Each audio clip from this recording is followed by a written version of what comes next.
Hi guys, welcome to my YouTube channel engineer Gupta official. बहुत दिनों से डिमांड आ रही सर, एसएससी जेई मेंस के लिए कुछ गाइडेंस लेकर आइए। तो जो एसएससी जेई के स्पेशलिस्ट हैं अवनीश सर, वो हमारे बीच मौजूद हैं। आज आपको गाइड करेंगे किस प्रकार तैयारी करनी चाहिए, कौन से स्टेप लेने चाहिए, कौन से स्टेप नहीं लेने चाहिए। तो बहुत बहुत स्वागत है सर आपका हमारे YouTube channel engineer Gupta official पे।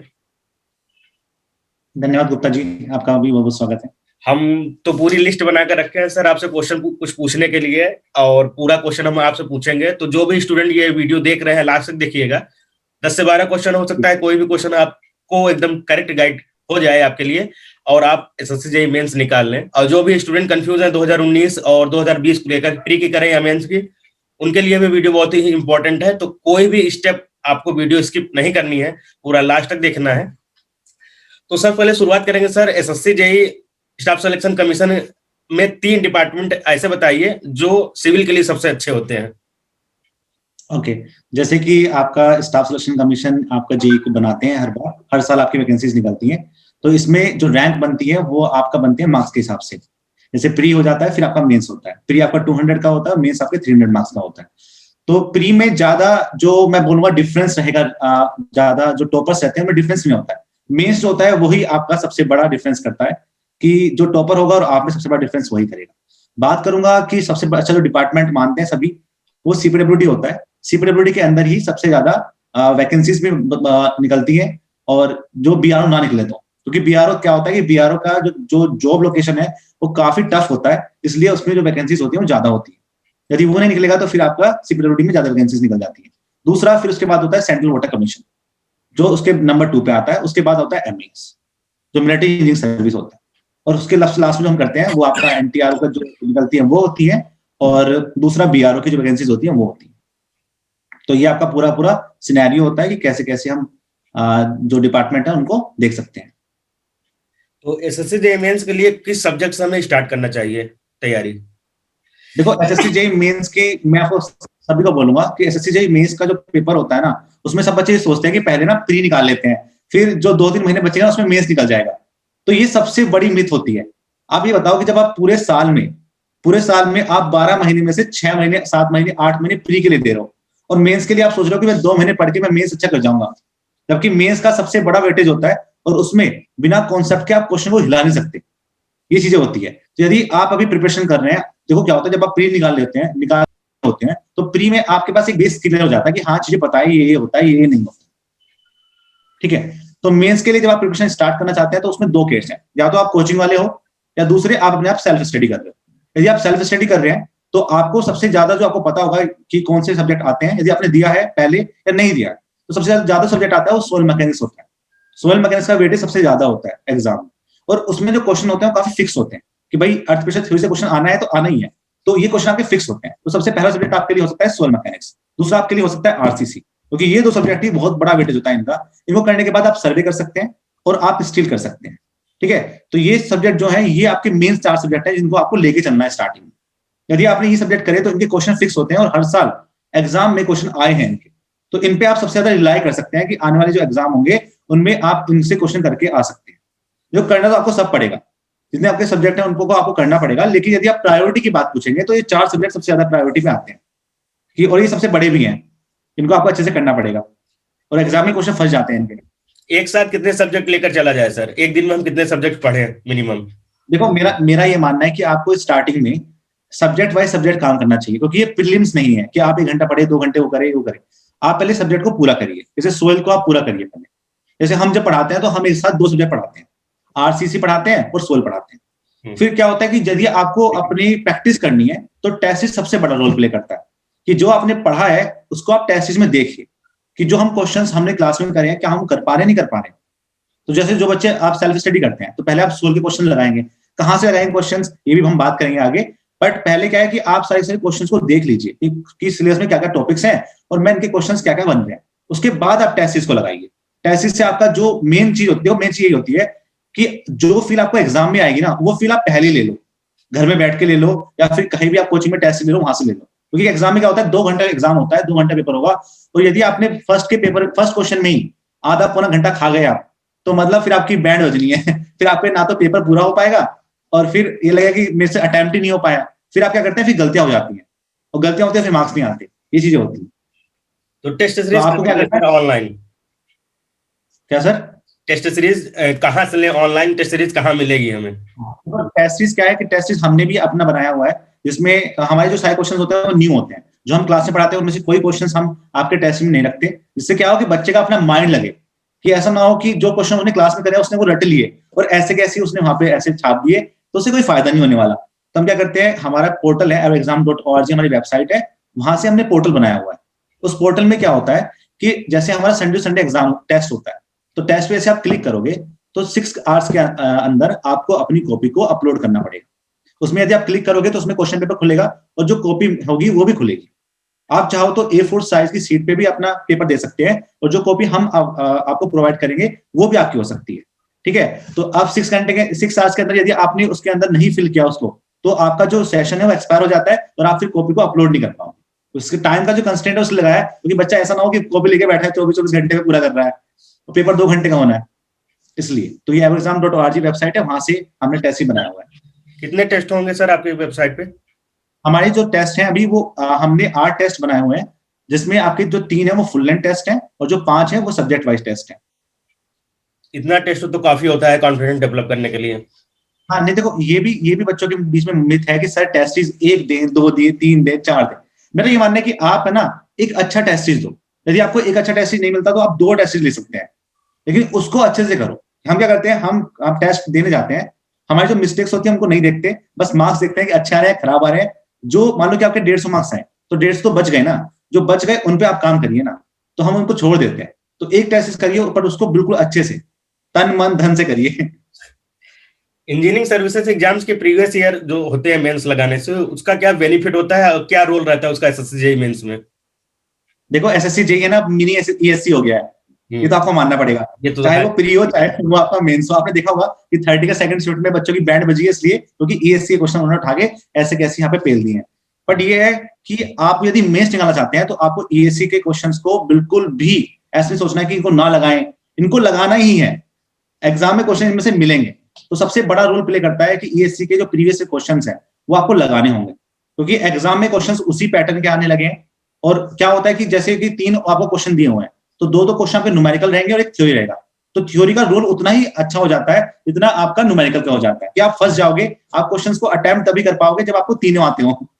तो थ्योरी और जो आपका न्यूमेरिकल है वो दोनों ही इंपॉर्टेंट हो जाता है, और ईएससी के प्रीवियस ईयर आपके लिए फाउंडेशन होगी। मैं ये बोलूंगा कि मेंस के लिए जो फाउंडेशन आपको बनाना है वो ईएससी के प्रीवियस ईयर से बनाना है। लड़के इसमें भी कंफ्यूज रहते हैं कि न्यूमेरिकल पे फोकस करें या थ्योरी पे फोकस करें। तो फोकस तो दोनों पे करना है, लेकिन पहले किस पे फोकस करें, न्यूमेरिकल पे या थ्योरी पे? देखो पहले आपको जो फोकस करना पड़ेगा वो आपको न्यूमेरिकल पे करना पड़ेगा, क्योंकि न्यूमेरिकल का जो वेटेज है वो ज्यादा है। मान लो कि आरसीसी से क्वेश्चन आया, सोयल से क्वेश्चन आया, तो मेनली चांसेस होते हैं कि आपके बड़े बड़े क्वेश्चन आने हैं वो न्यूमेरिकल ही आने हैं। और न्यूमेरिकल में क्या होता है कि आपको जो नंबर मिलते हैं उसमें ज्यादा नंबर मिलने के चांसेस रहते हैं। हो सकता है कि आपको फुल नंबर मिल जाए, लेकिन थ्योरी में क्या होता है, आप कितना अच्छा थ्योरी लिख लो आपको नंबर फिर भी कम ही मिलेंगे। तो थ्योरी आपके लिए इंपॉर्टेंट है, लेकिन सबसे ज्यादा जो प्रायोरिटी रखी जाएगी वो न्यूमेरिकल्स की होती है, क्योंकि पेपर का जो पूरा है वो न्यूमेरिकल ओरिएंटेड है। डिप्लोमा स्टूडेंट जो हिंदी भाषी क्षेत्र से हैं, जो उत्तर भारत का आपका 8 स्टेट है जिसमें डिप्लोमा हिंदी में पढ़ाया जाता है, लड़के हिंदी में पढ़ते हैं, उनकी सबसे बड़ी प्रॉब्लम होती है सर, एसएससी जेईई प्री तो हम निकाल लेंगे, मेंस में प्रॉब्लम होती है कि हिंदी वालों को कम नंबर दिया जाता है, ऐसा फैलाया गया है। सही है या गलत है? गलत है तो क्यों गलत है सर? देखो क्या है कि मैं इसको 70% सही मानता हूँ जो बोलते हैं कि हिंदी वाले स्टूडेंट को नंबर कम मिलते हैं, क्योंकि हमारे में यहाँ भी टेस्ट जो बच्चों ने दिया है उनमें मैंने भी काफी देखा है कि जो हिंदी वाले बच्चे होते हैं, डिप्लोमा वाले बच्चे होते हैं, वो ज्यादा मेहनत करते हैं बीटेक वाले बच्चों से, और उनके प्री में मार्क्स भी ज्यादा होते हैं। ऐसे बच्चे भी हमारे पास जिनके प्री में मार्क्स उनके बीटेक वाले बच्चों से ज्यादा है डिप्लोमा वालों के। बट क्या होता है कि सबसे ज्यादा दिक्कत उन्हें होती है कि मैं पेपर हिंदी में लिखूं इंग्लिश में लिखूं। देखो हिंदी में जो बच्चों ने पेपर लिखा था उन सभी के मार्क्स कम आए, मोस्ट ऑफ द हमने कॉपी भी दिखवाई है तो उन सबके मार्क्स कम आए। तो मतलब ये है कि हम तो आपको दे देंगे हिंदी में लिखने के लिए, पर मुझे लगा कि जो कॉपी चेक करने वाला है उसको मजा नहीं आता हिंदी में लिखने का। उसको ये चाहिए कि जो इंग्लिश में लिखा है कि एक पैटर्न बना होता है ना, उनके पास सोल्यूशन होते हैं कि हाँ ये है तो ऐसा काम कर लिया। तो मेरा ये मानना है कि यदि आपको बिल्कुल इंग्लिश नहीं आती है तो फिर तो आप हिंदी को छोड़ नहीं सकते। लेकिन यदि आप सोचो, मतलब आप एक एनालिटिकली सोचो, तो जो न्यूमेरिकल है वो तो मैथमेटिकली होने हैं, चाहे वो आप हिंदी में लिखो चाहे इंग्लिश में लिखो, वो सब आपके मैथमेटिकल होने हैं। बचा हुआ सिर्फ आपका थ्योरी है, और थ्योरी आपका 30% से ज्यादा नहीं हो सकता कभी भी एग्जाम में। इतना तो ही। आपको मेरे हिसाब से ऐसा करना चाहिए कि न्यूमेरिकल तो आपको हो नहीं, इंग्लिश में पढ़ते हैं सब कोई, पर जो आपका थ्योरी वाला पार्ट है उसको आप थोड़ा थोड़ा अभी से इंग्लिश में पढ़ना स्टार्ट कर दीजिए, क्योंकि फिर क्या होगा, लास्ट पॉइंट पे ऐसा ना हो जाए कि ना तो आप हिंदी में लिख पाए ना इंग्लिश में लिख पाए। जो बच्चे क्या करते हैं, जो हिंदी में लिखते हैं वो थोड़ा बहुत इंग्लिश यूज कर लेते हैं, ऐसा प्रॉपरली हिंदी नहीं लिखते हैं, तो थोड़ा बहुत तो उनका लिखा हुआ ही होता है। इसलिए मैं उनको बोलूंगा कि यदि आपको बिल्कुल इंग्लिश नहीं आती तो आप फिर तो हिंदी में लिखिए, फिर तो कोई दिक्कत नहीं है, लेकिन यदि आपको लगता है कि हाँ मैं कर सकता हूँ तो इंग्लिश में करिए। कुछ बच्चे सर कंफ्यूज ये है कि एसएससी जेईई मेंस की तैयारी करें या हम एसएससी जेईई 2020 प्री की तैयारी करें। तो ऐसे क्योंकि कुछ का नंबर 110 है, 115, 120, 125 है। अब वो नॉर्मलाइजेशन में हो जाएगा, उसके बाद डिसाइड होगा कि हम प्री में गए या मेंस में गए। उसके बाद बच्चों के पास टाइम नहीं बचेगा, क्योंकि एसएससी अब 15 से 20 दिनों का टाइम ही देती है मेंस के लिए रिजल्ट आने के बाद। तो ऐसे बच्चे क्या करें, मेंस की तरफ जाएं या प्री की फिर से तैयारी में लग जाएं? देखो ये बहुत बड़ा कंफ्यूजन है इस टाइम पे, मतलब मुझे भी बहुत सारे मैसेज आते हैं, सर तैयारी करें ना करें, क्या करें। तो ये चीजें हैं कि देखो मैं बोलूंगा, आप इस बार जो प्रिडिक्शन करना कि कट ऑफ क्या रहेगा वो बहुत ज्यादा हार्ड है, क्योंकि एग्जाम के पेपर में जो जो आपका डिफरेंस रहा है वो काफी रहा है। कोई आपका बहुत ज्यादा इजी रहा है, कोई हार्ड रहा है, और कोई ऐसा रहा है कि उसमें बच्चों के मार्क्स ही नहीं आ रहे। जितना हमारे पास डाटा आया है उसमें जो मैक्सिमम मार्क्स गए हैं वो आपका 134 गए हैं मैक्सिमम मार्क्स अभी तक। और बच्चों के जो मैक्सिमम मार्क्स आए हैं, मतलब मैं ऐसा बोलूं कि एवरेज मार्क्स आए हैं वो 100 के करीब आए हैं। 100 के करीब आपके एवरेज मार्क्स आए हैं, सबको मिला के मैं बोल रहा हूँ कि सभी जितनी भी आपकी जो शिफ्ट है उनका। तो अब क्या है कि नॉर्मलाइजेशन किसमें ज्यादा होगा किसमें कम होगा, ये सबसे बड़ा क्वेश्चन होने वाला है सब बच्चों का। तो अब क्या है कि जो 30 का सेकंड शिफ्ट है उसका पेपर का लेवल बहुत ज्यादा अलग आया और सबसे। क्वेश्चन हार्ड नहीं थे, बट वो सब में जो 29 का फर्स्ट शिफ्ट था उसमें बच्चों के नंबर आ रहे हैं और सब में नहीं आ रहे हैं। और बिहार वाले बच्चों का भी यही दिक्कत रहा, जो आपका बिहार वाले बच्चे हैं उनका भी ये दिक्कत रहा कि उनके नंबर भी काफी नहीं आ रहे हैं, तो उनके भी ऐसे आ रहे हैं। तो मैं तो ये बोलूंगा कि यदि आपके जनरल कैटेगरी में 100 मार्क्स आ रहे हैं, ठीक है, चाहे आप कोई भी किसी भी शिफ्ट में कर रहे हैं, तो आपको मेंस की प्रिपरेशन करनी चाहिए।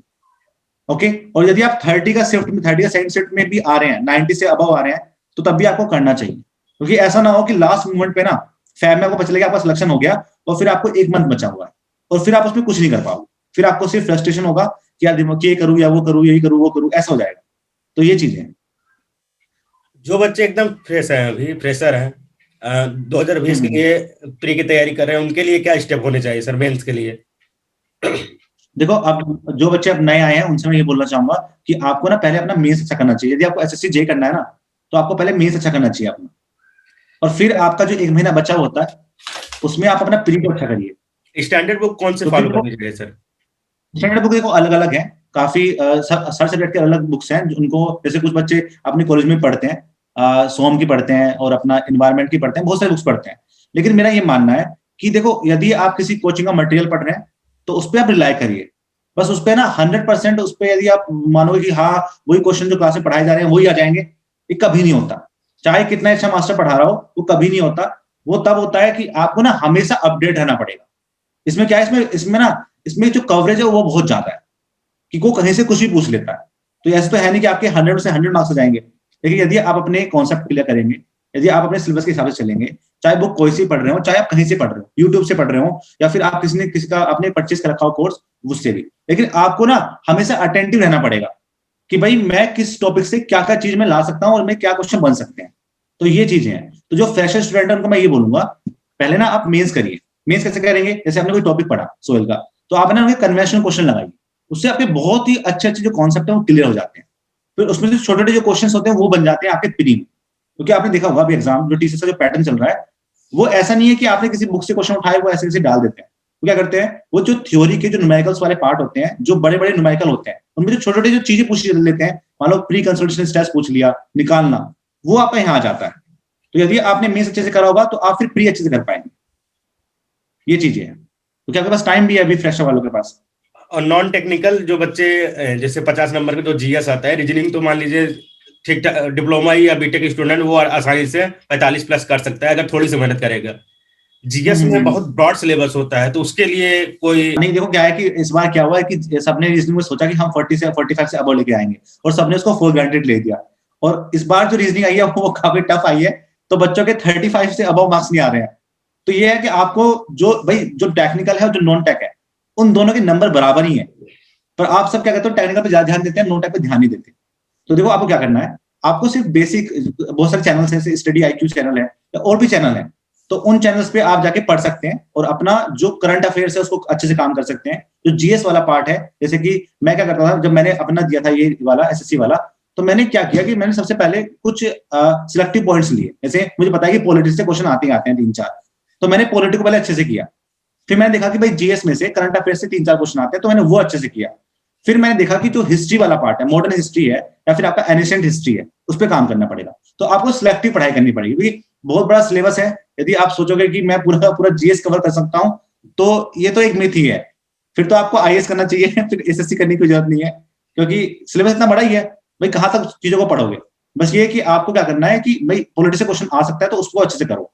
20-25 नंबर इस बार बच्चों के आए हैं ऑन एन एवरेज, तो ये मार्क्स आपके आ सकते हैं जीएस के अंदर। बस आपको क्या करना पड़ेगा, कोई भी एक सोर्स पकड़ो और उसको ना बार-बार रिवाइज करो, और करंट अफेयर्स अभी से पढ़ना स्टार्ट करो। एक चैनल को पकड़ो, देखो क्या हो रहा है, मैं बताऊं कि यूट्यूब पे क्या हो रहा है। ये आजकल ना बहुत सब लोग पढ़ा रहे हैं, तो बच्चा ना कंफ्यूजन हो जा रहा है कि इससे पढ़ लिया, इससे पढ़ लिया, इससे पढ़ लिया, पूरा दिन ऐसे निकल जाता है, तो वो रिवाइज नहीं कर पाता चीजों को, कि रिवाइज कहां से करें। तो मेरा ये मानना है कि आप एक पे रिलाई करो जिसको आपको अच्छा लगता है, चाहे वो किसी को अच्छा लगता ना लगता हो, पर इट डिपेंड्स ऑन यू कि आपको अच्छा लगता है तो आप उस पर करो, और उसको बार बार प्रैक्टिस करो, उसकी रिवाइज करो, टेस्ट दो, तो उससे क्या होता है कि आप इंप्रूवमेंट हो जाता है। आज के पैटर्न के हिसाब से सिविल इंजीनियरिंग में कौन सी ऑब्जेक्टिव बुक है जो आज के पैटर्न के हिसाब से अच्छी है? बुक या यूट्यूब चैनल? नहीं, बुक। जो लड़के अच्छा, सेल्फ बुक। स्टडी करना चाहते हैं उनके लिए हाँ ऑब्जेक्टिव हाँ बुक हाँ, कौन सी अच्छी है इस समय? देखो यदि मैं बात करूं स्टेट लेवल की, दोनों चीजें हैं। यदि आप स्टेट लेवल की बात करोगे तो गुप्ता सबसे बेस्ट बुक है स्टेट लेवल के लिए। बहुत सारे लोग बोलते हैं कि गुप्ता से पेपर नहीं आता, फेंक दीजिए उसको, ये सब फालतू की चीजें हैं। आपको यदि स्टेट लेवल के एग्जाम निकालने हैं तो आपको गुप्ता के क्वेश्चंस लगाने पड़ेंगे, क्योंकि देखो क्या होता है, रटना नहीं है क्वेश्चंस को, कॉन्सेप्ट क्लियर करने हैं अपने, ये चीजें हैं। दूसरा, यदि आज के लेवल की मैं बात करूंगा तो आज के लेवल के लिए बुक्स काफी बाजार में हैं। जैसे बहुत सारे लोग यूथ की बुक करते हैं और काफी करते हैं, मतलब उसने अलग निकाली हुई है डिफरेंट डिफरेंट की, तो उसको आप कर सकते हैं, उसमें भी आप काफी क्वेश्चंस मिल जाते हैं। पर दूसरा ये है, मेरा ये मानना है कि हाँ, ये वाली बुक भी है। है। हाँ, जो ये वाली बुक्स हैं, इसमें क्या है कि इसमें आपके क्वेश्चंस दिए हुए हैं काफी, जो क्वेश्चंस हैं वो आपके अभी जो एग्जाम में आए हुए हैं वो कर सकते दिए हुए हैं, और उससे आपको आइडिया रहता है कि एग्जाम के क्वेश्चन कैसे आ रहे हैं। मान लो कि अभी जेपीएससी का पेपर हुआ है, जीपीएससी यही का पेपर हुआ है, तो वहां का पैटर्न समझ में आ रहा है कि पैटर्न क्वेश्चन कैसे आ रहे हैं। टीसीएस का जो पैटर्न है वो थोड़ा डिफरेंट हो चुका है और एग्जाम से, क्योंकि यहाँ पे क्या है कि यहाँ पे जो क्वेश्चन पूछ जा रहे हैं वो आपके कंसेप्ट बेसिस क्वेश्चन पूछ जा रहे हैं, कि कॉन्सेप्ट से पूछता है वो क्वेश्चन। तो आपको यदि बुक लगानी है तो आप क्या करिए, क्वेश्चन की प्रैक्टिस करिए ज्यादा, क्योंकि बुक के अंदर क्या होगा, आप यदि सोच रहे हो कि मैं एक बुक मेरे पास होगी, मैं इसको पढ़ लूंगा, मेरा नंबर आ जाएगा, ऐसा नहीं है। आजकल ऑब्जेक्टिव बहुत ज्यादा ब्रॉड हो गया है। हो सकता है कि आपका जो मेंस है वो निकल जाए एसीए प्रीवियस से करके, पर आपका जो प्री है वो ऐसे नहीं निकलेगा। आपको क्या करना पड़ेगा, ज्यादा प्रैक्टिस करनी पड़ेगी और आपको कवरेज ज्यादा करना पड़ेगा। सर, आपके टीचिंग एक्सपीरियंस बारे में जानना चाहेंगे कि कितने ईयर का एक्सपीरियंस है और कितने नंबर आप स्टूडेंट का सिलेक्शन आप दिलवा चुके हैं? हाँ, तो मैंने जो क्या था, जब मैं अपना एमटेक कर रहा था आईआईटी रुड़की से, तो उस टाइम पे ही मैंने अपना चैनल बनाया था यूट्यूब पे, वैसे ही मतलब पढ़ाने के लिए, बस कि हाँ 1-2 वीडियो डाल दी थी। बट यदि मैं प्रोफेशनली बताऊं कि मैंने कंटिन्यू जो किया वो मेरा 2018 के लास्ट में था। तो 2018 का जो लास्ट है वो दिसंबर, उससे मैंने स्टार्ट किया था, वो मेरा फाइनल ईयर होने वाला था उस टाइम पे। तो फिर मेरा सिलेक्शन हो गया था ओएनजीसी में। तो मैंने क्या किया था कि वहीं पे जो चीजें थी उसको कवर किया था, और जनवरी फरवरी के 2019 का फरवरी से मैंने प्रोफेशनली पढ़ाना स्टार्ट कर दिया था अपने यूट्यूब चैनल पे और अपना एग्जाम का जो ऐप है उस पर। फिर हमने प्री पढ़ाया, हमने मेंस पढ़ाया और आरआरबी जेई पढ़ाया हमने, और इस बार हम फिर प्री और मेंस पढ़ा रहे हैं। और हमने राजस्थान जेई को पढ़ाया हुआ है बच्चों को, और बीपीएससी को पढ़ाया हुआ है, यूपीपीएससी ए को पढ़ाया हुआ है। तो ये जो डिफरेंट टाइप के बैचेस हैं इनको हमने कवर किया है। अब बात करता हूँ कि सिलेक्शन यदि मैं बात करूं तो स्टेट लेवल पे हमने अप्रोक्सीमेट 30+ जो सिलेक्शन है वो हमारे हो चुके हैं स्टेट लेवल पे। और यदि मैं बात करूं आपके मेंस की, तो मोर देन 100 स्टूडेंट हमारा मेंस क्वालिफाई कर चुके हैं। अब ये नहीं पता कि कितने आपको सिलेक्शन होगा नहीं होगा, बट जो हमने पढ़ाया था वो एग्जाम में आया है, और बच्चों ने बोला है कि सर आपके क्वेश्चन से बाहर कुछ नहीं गया था, मेंस में सारे क्वेश्चंस आए थे, बस गलती हमारी रही कि हम ज्यादा प्रैक्टिस नहीं कर पाए। जो प्रैक्टिस कर पाए वो लाए भी है नंबर। इस बार एसएससी जेईई मेंस का बैच ऑफलाइन नहीं चल रहा है? नहीं, इस बार क्या था, कोरोना की वजह से चलाते हम हर बार, पिछली बार भी चलाया था हमने, बट क्या है कि इस बार थोड़ा इशू था दिल्ली में भी, तो इस बार बंद किया है, तो इस बार ऑनलाइन ही चल रहा है। क्योंकि पिछली बार ऑफलाइन बैच में हमारे 3 से 4 दोस्त थे, एक श्याम सुंदर शर्मा नाम होगा, और हाँ, श्याम सुंदर तिवारी जी हाँ, जो, श्याम सुंदर हाँ तिवारी। हाँ, तो हम्म, उनको हमने खुद रिकमेंड किया था, क्योंकि सबसे पहला अगर मैंने यूट्यूब पे किसी का प्रमोशन किया था यूट्यूब चैनल का, तो ये बार एग्जाम था जुलाई 2019 में, और धन्यवाद आपका बहुत जुलाई बहुत। से मैं प्रोफेशनली यूट्यूब पे आया था। उसके बाद से जब से मैं यूथ के लिए काम करने लगा, तो अपने चैनल पे फोकस कम हो गया। अब मैं फिर से सोचा हूँ कि 2021 में फिर से अपने चैनल पे कुछ वर्क करूंगा, नहीं तो वहां तो ऑफिशियली चल ही रहा है। तो सौरभ सर का क्या एक्सपीरियंस है सर? सर का भी सेम एक्सपीरियंस ही है जितना मेरा एक्सपीरियंस है अभी। हम दोनों ने साथ में किया था स्टार्ट। हमने जो सब्जेक्ट्स है उनको कवर किया था कि दोनों सब्जेक्ट्स पढ़ाएंगे, तो जो स्ट्रक्चर वाला पार्ट होता है वो सुरभ सर कवर करते हैं, और जो सेकंड वाला पार्ट होता है पेपर सेकंड वाला, वो सब मैं कवर करता हूँ। तो दोनों भाई हैं हम, और दोनों साथ में करते हैं। अच्छी सर, जो आपके मेंस की बैच की क्लास चलती है उसकी फीस कितनी है और कितने मंथ तक का ड्यूरेशन रहता है? हाँ, तो जो हमारा मेंस का, वो उसका 3,000 का कोर्स है, जो मेंस का है, और वो आपका नवंबर में स्टार्ट हुआ था। तो नवंबर में कुछ हो गया था दिक्कत, तो इसलिए दिसंबर में हमने स्टार्ट किया उसको। दिसंबर से हमारा बैच चल रहा है, और इसका जो ड्यूरेशन रहता है, हम फैब के लास्ट तक अपना जो सिलेबस है वो कंप्लीट कर देते हैं। हमारा ये रहता है कि हम हफ्ते में या 15 डेज के अंदर 2 सब्जेक्ट को कंप्लीट कर देते हैं। और वो क्या है ना कि हम क्या करते हैं कि हम बच्चों की जो चीजें हैं, जो गलतियां हैं, उनको ही क्वेश्चन में करवाते हैं। कि जो कॉन्सेप्ट है भाई, मान लो कि आपको अपनी गलती पता चल जाए कि आपने ये गलतियां की हैं, तो आप फिर वो ही करोगे एग्जाम के लिए, वो करते हैं। और बच्चों को पता है कि सिलेबस कंप्लीट हो जाता है सर के यहाँ से, तो बच्चे सिलेबस हैं भी हमारे पास। वो हमें पता है, सिलेबस हमारे में पता है। मेरे पर्सनल खुद फ्रेंड्स रहे हैं, वो ऑफलाइन बैचेस में भी है। ऑनलाइन बैचेस में तो बहुत से बच्चे हैं जो लगातार क्लास कर रहे हैं।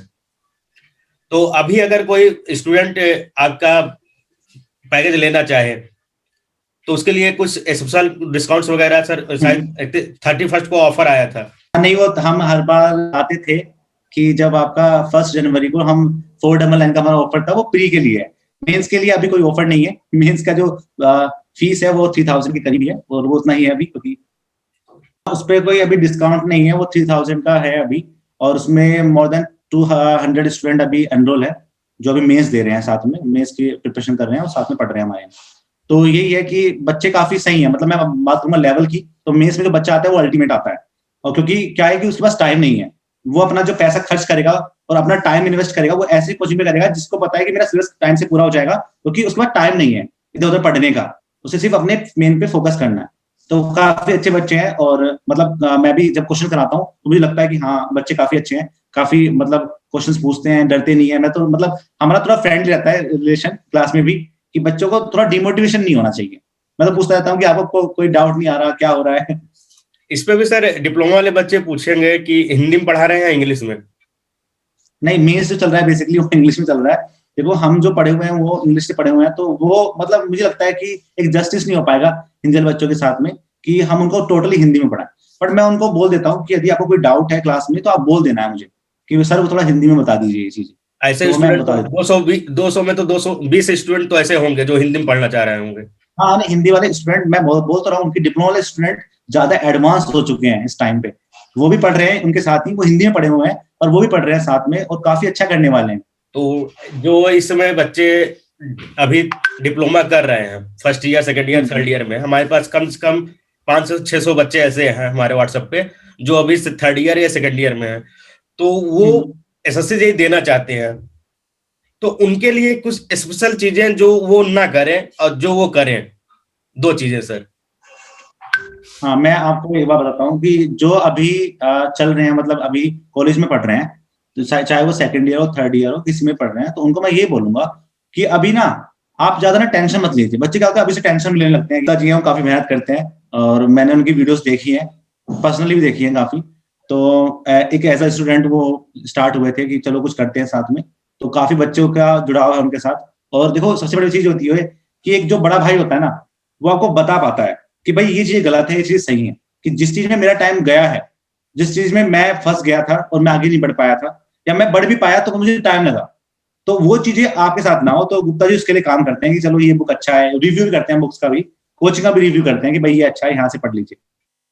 तो आपका जो टाइम है वो बचा। मैं पर्सनली मिला हूँ उनसे, तो काफी अच्छा लगता है बात करके। मतलब एक ऐसा बोल सकते हैं कि हाँ, उनके अंदर जुनून है कुछ करने का, लाइफ में आगे बढ़ने का, तो वो अच्छा लगता है काफी। और आपसे जुड़ के काफी अच्छा लगा मुझे भी। और लाइक एंड सब्सक्राइब करना जरूर चैनल को गुप्ता जी के। अभी काफी कम सब्सक्राइबर है इनके, भाई बढ़ाओ इनके सब्सक्राइबर आगे। आप सबको, आप सिर्फ देख लेते हैं वीडियो को और सब्सक्राइब नहीं करते चैनल को, तो बोलिए गुप्ता जी को सब्सक्राइब करना है चैनल को। भाई सब लोग सब्सक्राइब कर दीजिएगा और सर से रिक्वेस्ट करिए कमेंट बॉक्स में कि जल्दी से एक और इंटरव्यू ले आए जो फ्रेशर स्टूडेंट हैं उनके लिए। और साथ ही साथ हो सकता है अगले फ्रेशर के लिए वीडियो में ऑफर भी रहे कुछ आप लोग के लिए, डिस्काउंट वगैरह गुप्ता जी की तरफ से स्पेशल। चलो कर लेंगे वो भी, जो भी आप बोलोगे हम वो कर लेंगे, इसमें कौन सी बड़ी बात है। ठीक है सर। हाँ तो गुप्ता जी आप यदि बोलेंगे तो हम फ्रेशर के लिए अलग से एक जो भी चीजें हैं उनको बता देंगे कि भाई कैसे कैसे आपको करना है। और मैं तो ये बोलूंगा जो बच्चे अभी हैं, आप वेट किस चीज कर रहे हैं, आप प्रिपरेशन करिए ना अपनी।